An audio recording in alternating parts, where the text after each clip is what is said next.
My nephew Marcus raised his glass of bourbon and smiled at me across the table. "To family, Uncle Tom," he said. The way his eyes didn't match his smile should have told me everything I needed to know. I was sitting in the dining room of the American Legion post, surrounded by men I'd served with 40 years ago. Our annual reunion. Marcus had driven 3 hours to join me, which I'd thought was thoughtful. My brother's only son, making time for his old uncle. I clinked my glass against his, not knowing that at that exact moment, someone was standing in my living room, photographing every document I owned. My phone buzzed. A notification from the home security system I'd installed last year. Motion detected. Front door. I frowned at the screen. The timestamp showed 6:47 p.m. I was an hour away from home. "Everything okay?" Marcus asked, leaning forward with what I now recognize as practiced concern. "Probably nothing," I said, pulling up the camera feed. Just the security alert. But it wasn't nothing. Through the grainy footage, I could see a man in my house, opening my desk drawers. He was methodical, photographing papers with his phone. I watched him move to the filing cabinet where I kept my military discharge papers, my VA benefit documents, my deed. "Marcus," I said slowly, keeping my eyes on the screen. "Do you know anyone who drives a white Honda Accord?" His face changed. Just for a second, but I spent 23 years in the Army reading faces across negotiation tables. I saw the flicker of recognition before the concern settled back in place. "No." "Why? What's wrong?" "There's someone in my house." I was already standing, already heading for the door. "I need to go." "Uncle Tom." "Wait," he grabbed my arm. "It's probably just a mistake. A neighbor checking on something. You gave Mrs. Patterson a key, remember?" I hadn't given anyone a key except Marcus. 6 months ago, when he'd helped me install the security system. "For emergencies," he'd said. I shook off his hand and walked out. Behind me, I heard him making a phone call. The words were quiet, but I caught one. "He knows." The drive home was the longest hour of my life. I called the police from the road, but when I arrived, the intruder was gone. Nothing appeared to be stolen, but everything had been touched. My filing cabinet hung open. Papers were slightly out of order. The photo of my late wife, Sarah, which I always kept facing a certain way, had been turned. Officer Martinez took my statement with professional courtesy, probably looking for cash or prescription medications. "Mr. Brennan, these opportunists work fast." But I knew better. This wasn't random. This was reconnaissance. Marcus called 3 times that night. I didn't answer. Instead, I sat at my desk and went through every paper, every document, trying to figure out what someone would want from a 67-year-old widower living on a military pension. It was 2 a.m. when I found it. Or rather, when I didn't find it, the power of attorney form I'd signed 6 months ago, the one Marcus had brought over, saying it was just a precaution, in case something happened to me, was gone. And so was the updated will I'd made after Sarah died, the one that left everything to the VA's homeless veterans program. My hands started shaking, not from fear, from rage. The next morning, I drove to the VA office in Denver. James Rodriguez had been my benefits counselor for 15 years. Ever since I'd retired, he was also a Gulf War vet, and we'd developed the kind of friendship that only comes from shared experience. "Tom," he said, when I walked into his office, "you look like hell. I need you to pull my file, James. All of it. And I need you to tell me if anyone else has accessed it." His expression shifted from concern to professional in an instant. "What's going on?" I told him everything. The break-in, the missing documents, Marcus's strange behavior. James listened without interrupting, his fingers already moving across his keyboard. "Jesus Christ," he muttered, staring at his screen. "Tom, someone filed a claim on your behalf 3 days ago for aid and attendance benefits." "What's that?" "It's for veterans who need help with daily living. Bathing, eating, that kind of thing. It pays about $2,000 a month. But Tom," he looked up at me, "you'd need to be declared incompetent to qualify, and according to this, you were." The words hit me like a physical blow. I was declared incompetent? By who? A Dr. Martin Schlesinger signed affidavit stating you have advanced dementia and PTSD so severe you can't manage your own affairs. The claim lists your nephew, Marcus Brennan, as your designated caregiver. I'd never heard of Dr. Schlesinger. I'd never been evaluated for dementia. I barely had PTSD. Some bad dreams, sure, but nothing I couldn't handle. Can they do that? I asked.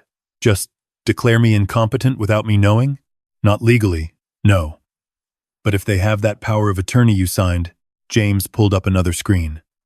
Tom, I need to ask you something. Did you understand what you were signing 6 months ago?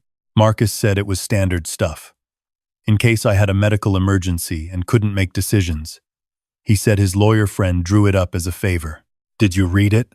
I hadn't. I'd trusted my nephew, my brother's son, the kid I'd taught to fish, whose college fund I'd contributed to when his father died. James printed out the claim documents and slid them across the desk. This is bad, Tom. If they've got that POA and a doctor's statement, they can access your accounts, your benefits, even sell your house. You need a lawyer. Not next week. Today. I spent that afternoon in the office of Patricia Chen, the only lawyer I knew personally. She'd helped me with Sarah's estate. She listened to my story with the same intense focus James had shown, making notes on a yellow legal pad. Mr. Brennan, she said when I finished, I need to be very clear with you. If that power of attorney is valid, your nephew has enormous control over your life. He can make medical decisions, financial decisions. He could even have you committed to a care facility. But I'm fine. I'm not incompetent. I know that. But on paper, you are. And paper is what matters in court. She leaned back in her chair. We need to do 3 things immediately. First, we get you evaluated by a legitimate doctor to refute this dementia diagnosis. Second, we freeze your accounts to prevent any transfers. Third, we revoke that power of attorney. Can we do that? Revoke it? If we can prove it was obtained under false pretenses or that you were misled about its scope, yes. But Tom, you need to understand something. If we do this, we're going to war with your nephew. Are you ready for that? I thought about Sarah, about the house we'd built together, about the veterans who would benefit from my estate when I died, the homeless vets who reminded me of guys I'd served with. I thought about Marcus, sitting across from me at that table, smiling while someone photographed my life. I'm ready, I said. Dr. Elizabeth Warren conducted my evaluation the next day. She was a neurologist specializing in dementia and PTSD cases. For 3 hours, she tested my memory, my reasoning, my emotional responses. I told her about my nightmares from the service, the ones I'd learned to manage with meditation and the occasional therapy session. I told her about Sarah, about how I still missed her every day, but I was managing. I told her about my volunteer work at the VA, about the men I mentored. Mr. Brennan, she said at the end, removing her glasses to look directly at me. I've reviewed Dr. Schlesinger's report. I've also reviewed your actual medical history. I don't know who this doctor is or what he based his evaluation on, but you do not have dementia. Your cognitive function is excellent for your age. Your PTSD, while present, is well managed and does not impair your decision-making abilities. Someone has lied about your condition, and I will testify to that in any legal proceeding. The relief I felt was temporary. Because that afternoon, I received a certified letter from something called the Marcus Brennan Trust. My nephew was suing me for breach of fiduciary duty and demanding I turn over control of my assets to him as my designated caregiver. Patricia's response was swift. Within 24 hours, she'd filed a motion to invalidate the power of attorney, obtained a restraining order preventing Marcus from accessing my accounts, and scheduled an emergency hearing. But Marcus wasn't done. 2 days before the hearing, I received a visit from Adult Protective Services. A social worker named Janet Mills sat in my living room, looking around with barely concealed suspicion. Mr. Brennan, We received a report that you're living in unsafe conditions and may be a danger to yourself. From who? I can't disclose that. But I need to ask you some questions and inspect the home. For an hour, she went through her checklist. Was I eating? Yes. Was I taking medications properly? Yes. Did I have trouble with basic hygiene? No. Was I experiencing confusion or memory loss? No. She looked disappointed when she finished. Mr. Brennan, your home is clean. You're well-groomed, and you seem perfectly capable. I don't see any cause for intervention. The report was false, I said. Filed by someone trying to take control of my life. She made a note. I'll include that in my report. But Mr. Brennan, be careful. If these allegations continue, we may have to investigate further. After she left, I called James. They're trying to build a case that I'm incompetent. I know, he said. I got a call today too. Someone from an elder law firm asking about your mental state. Whether you seemed confused when we met. They implied I might be liable if I continued to work with you while you were impaired. What did you tell them? I told them to go to hell. But Tom, they're getting aggressive. You need to be ready for anything. The hearing was set for Thursday morning. Patricia spent Wednesday evening preparing me, running through potential questions, coaching me on how to stay calm. Marcus will try to paint you as a confused old man, she said. Don't let him get to you. Answer clearly. Don't ramble. And for God's sake, don't lose your temper. Thursday morning, I wore my service uniform. Patricia had suggested it. The courtroom was small, and Marcus was already there with his lawyer, a slick-looking man in an expensive suit. Marcus wouldn't meet my eyes. Judge Reynolds was a woman in her 50s with sharp eyes and no-nonsense demeanor. She reviewed the documents in front of her, then looked up at us. This is an unusual case, she said. Mr. Brennan Sr. is seeking to invalidate a power of attorney he signed 6 months ago. Mr. Brennan Jr. claims his uncle is incompetent, and the POA is necessary for his protection. Let's start with the medical evidence. Patricia presented Dr. Warren's evaluation. Marcus's lawyer presented Dr. Schlesinger's report. The judge read both, her frown deepening. I'd like Dr. Schlesinger to testify, she said. Marcus's lawyer cleared his throat. Unfortunately, Your Honor, Dr. Schlesinger is unavailable. Unavailable how? We've been unable to contact him. Judge Reynolds' eyes narrowed. You're asking me to accept a medical evaluation from a doctor you can't produce? Dr. Schlesinger is a licensed physician, Your Honor. His evaluation was thorough. Was Mr. Brennan Sr. present for this evaluation? Silence. Mr. Brennan Sr., the judge said, turning to me.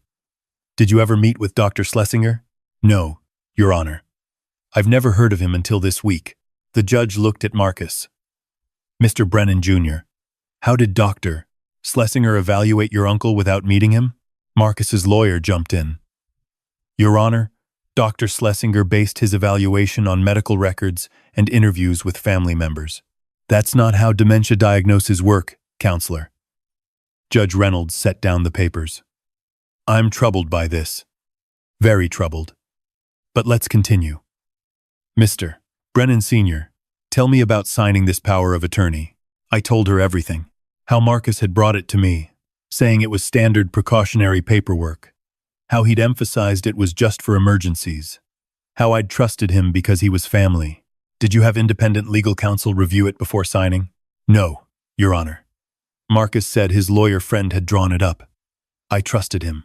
Did you understand that this document gave your nephew the power to access your accounts, sell your property, and make medical decisions on your behalf?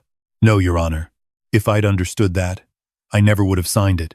Marcus's lawyer tried to argue that I had understood, that I was simply confused now, that this proved I needed a guardian. But Patricia countered with the timeline. 6 months ago, I'd been sharp enough to install a security system, manage my own finances, volunteer at the VA. The decline Marcus described would have been dramatic and well documented, but there was no documentation, no medical visits, no complaints from anyone except Marcus. Then Patricia played her trump card. She called James Rodriguez to testify. James described our 15-year relationship, my consistent competence, and then dropped the bomb. Your Honor, 3 weeks ago, Mr. Marcus Brennan called my office asking detailed questions about his uncle's benefits. He wanted to know how much the monthly pension was, whether there were death benefits, what would happen to the house if his uncle went into a care facility. When I told him I couldn't discuss another person's benefits, he said he had power of attorney and would be taking over Tom's affairs soon. 3 weeks ago? Judge Reynolds looked at Marcus. Before the alleged break-in?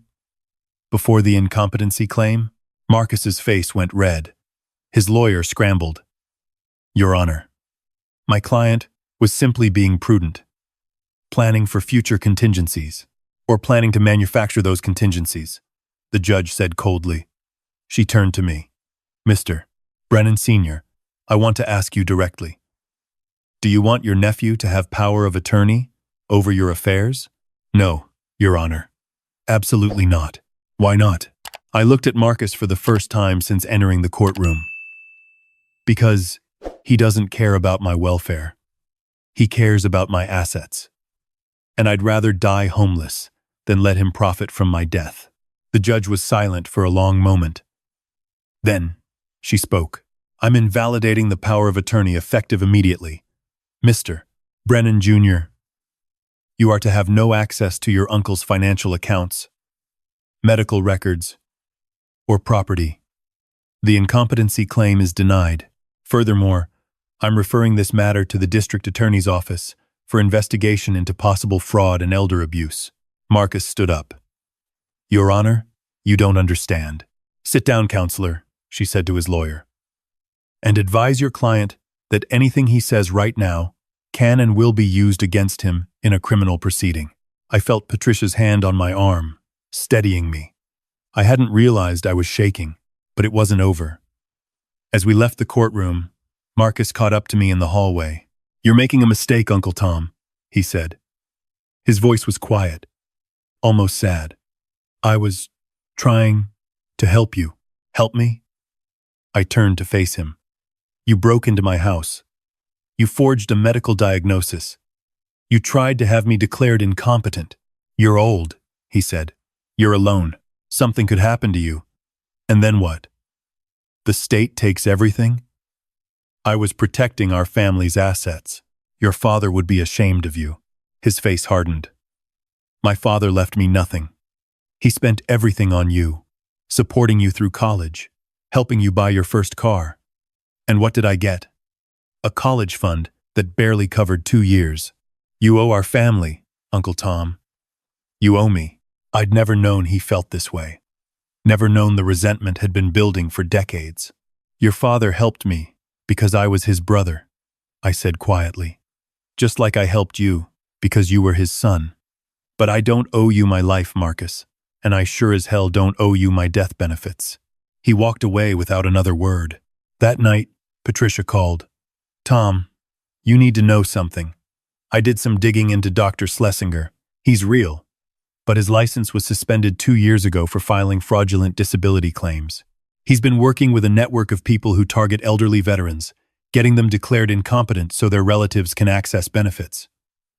Marcus found him through an online forum. How many people has he done this to? We're not sure yet. But the DA's office is very interested. This could be bigger than just you. Over the next month, the investigation expanded. It turned out Marcus had been part of an online group that shared strategies for gaining control of elderly relatives' assets. The white Honda I'd seen on my security footage belonged to a paralegal who specialized in forging medical documents. They'd done this to at least a dozen veterans across 3 states. The day the indictments came down, I was at the VA office, volunteering with the homeless outreach program. James called me with the news. Marcus and 4 others have been charged with elder fraud, conspiracy, and theft.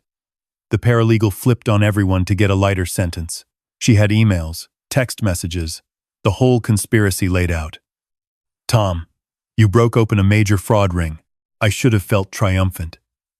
Instead, I just felt tired and sad. Marcus was my brother's son, the little boy I'd taken fishing, and he'd become this. The criminal trial took 6 months. I testified about the break-in, the forged documents, the attempted theft of my benefits. So did 11 other veterans who'd been targeted. Some hadn't been as lucky as me. 3 had already lost their homes before the investigation started. Marcus was sentenced to 4 years in prison and ordered to pay restitution. His lawyer made one last argument for leniency, citing his difficult childhood, his father's early death. The judge wasn't moved. "Your uncle served his country honorably," she said. "He earned his benefits through sacrifice and service. You tried to steal that through lies and manipulation. The court has no sympathy for you, Mr. Brennan." I didn't stay for the sentencing. I'd already heard what I needed to hear. A year later, I was back at the American Legion post for the reunion. The same men, the same stories, the same bourbon. But this time, I was alone. No nephew to toast with. James had come instead. We sat at the bar after dinner, watching the younger vets play pool. "You ever regret it?" he asked, turning him in. I thought about it. About family loyalty. About Sarah, who'd always said blood was thicker than water. About my brother, who'd helped me when I needed it. "No," I said finally. What Marcus tried to do, it wasn't just about me. It was about every vet he and his friends would have targeted next. Sometimes protecting yourself means protecting everyone else too. "Spoken like a true soldier," James said, raising his glass. I clinked mine against his and thought about the lessons you learn in service. Trust your instincts. Verify everything. And when someone shows you who they really are, believe them the first time. 3 months ago, I got a letter from Marcus. It was forwarded from the prison. He said he was sorry, that he'd been desperate, that he hoped someday I could forgive him. I haven't responded. Maybe I will someday. Maybe forgiveness will come with time and distance. But right now, I'm focused on other things. I've been working with Patricia to help other veterans protect themselves from similar scams. We've developed a workshop about recognizing the warning signs, protecting important documents, choosing trustworthy advocates. Last week, a 72-year-old Marine vet called me. His daughter had been pressuring him to sign a power of attorney. Something felt off. He said, "Could I help?" I could. I did. And he still has his home. That's what I think about when I can't sleep at night. Not what I lost with Marcus, but what I helped others keep. Not the nephew who saw me as a paycheck, but the veterans who see me as an ally. Sarah used to say that we're defined not by what happens to us, but by how we respond. I didn't choose to be targeted by my own family, but I chose to fight back. I chose to protect myself and others, and I'd make that choice again, every single time,